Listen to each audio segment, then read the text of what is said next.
en Israël, c'était le 2 juillet 2014. Un adolescent palestinien, Mohamed Abourdir, était enlevé, battu, puis brûlé vif. Les 3 jeunes juifs qui ont avoué les faits ont expliqué s'être vengés du meurtre quelques jours plus tôt de 3 adolescents israéliens en Cisjordanie. Le verdict de leur procès est attendu dans les jours qui viennent. On regarde. C'est dans cette forêt que le corps de Mohamed Aboukder est retrouvé en juillet 2014. L'adolescent a été enlevé et assassiné en pleine période de violence. Une spirale déclenchée 3 semaines auparavant. 3 adolescents israéliens avaient été kidnappés et assassinés. S'en sont suivies des arrestations chez les Palestiniens et des heurts dans les territoires. Après la découverte des corps des 3 adolescents, certains appels à la vengeance avaient été entendus parmi les Israéliens. Mohamed Aboukder aurait perdu connaissance quand l'un de ses ravisseurs l'a étranglé.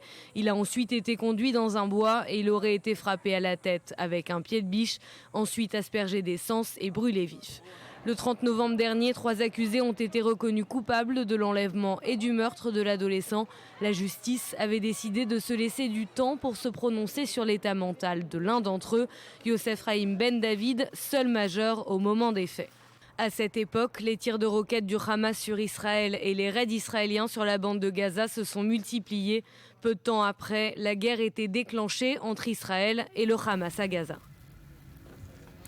Et puis c'est dans la plus grande discrétion que le terroriste de Tel Aviv, de cette fusillade de Dizengoff, a été inhumé cette nuit. Son corps a été restitué à sa famille au dernier moment pour éviter de faire de ses obsèques une démonstration de soutien au terrorisme. En voici quelques images. Voilà, inhumation en toute discrétion cette nuit. Mathias, vous nous en dites un peu plus. Oui, un enterrement qui s'est déroulé en pleine nuit, en catimini, avec quasiment 40 personnes seulement autour de c'est-à-dire les parents de Nechal Malchem, mais également les oncles, les grands-parents. C'est une grande famille, les Malchem, dans ce village, dans cette ville de Harara, dans le nord d'Israël. Alors effectivement, quelques heures à peine après avoir reçu la dépouille de leur fils, en tout cas. Et la condition de ces funérailles avait été fixée, Barbara, par Gilad Erdan, le ministre de la Sécurité intérieure, pour éviter que toute démonstration de joie en faveur de l'acte, finalement, pas en faveur de Nechal Malchem, mais surtout en faveur de l'acte terroriste qu'il a commis, ne soit réalisé ou ne soit organisé plus exactement sur place. Alors effectivement, ce qui ne fut d'ailleurs pas le cas, parce que à la fin, au moment où il avait été inhumé, eh bien, au moment de se retirer, quelques femmes ont trouvé juste de crier et d'employer le terme de shahid, Allah haïsh shahid, c'est-à-dire Dieu rend grâce aux shahid, Nechal Malchem, aux martyrs, ce qui n'a pas été du goût des autorités israéliennes. Voilà, des conditions partiellement respectées, exact. Alors on va dire par la famille de ce terroriste. C'est donc une page qui se tourne pour les autorités israéliennes, avec tout de même un autre souci qui s'ouvre, celui de mimétisme, la peur d'autres attentats similaires. Oui, alors effectivement, malgré l'image de normalité que veut renvoyer la famille de Nechal Malchem, c'est-à-dire une famille tout à fait normale, qui travaille, le père est volontaire dans les services de police.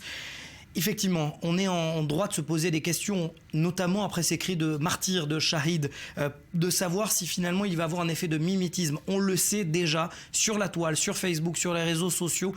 Il y a déjà des appels en ce sens, d'appeler certains jeunes de 16 à 18 ans finalement de faire exactement comme l'a fait Nechal Malchem, c'est-à-dire prendre tout simplement une arme et de commettre un attentat.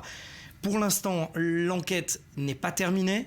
Surtout, certaines personnes et certains proches de Nechal Malchem sont toujours en train d'être interrogés par le Shabak, les services secrets intérieurs. Il y a notamment la personnalité d'un garçon de 23 ans qui lui aussi était normal, c'est-à-dire qui travaillait parfaitement en Israël, qui n'avait pas d'antécédents judiciaires. Lui a aidé Nechal Malchem à se protéger, à se terrer en Harara. Il a surtout évité soigneusement, selon la loi du silence, de prévenir la police de la présence de Nechal Malchem à Harara. Les hommes interrogés pour complicité, peut-être, on craint ce scénario, vous l'avez dit, en Israël, d'attentats alors plus organisés, plus réfléchis, plus groupés finalement.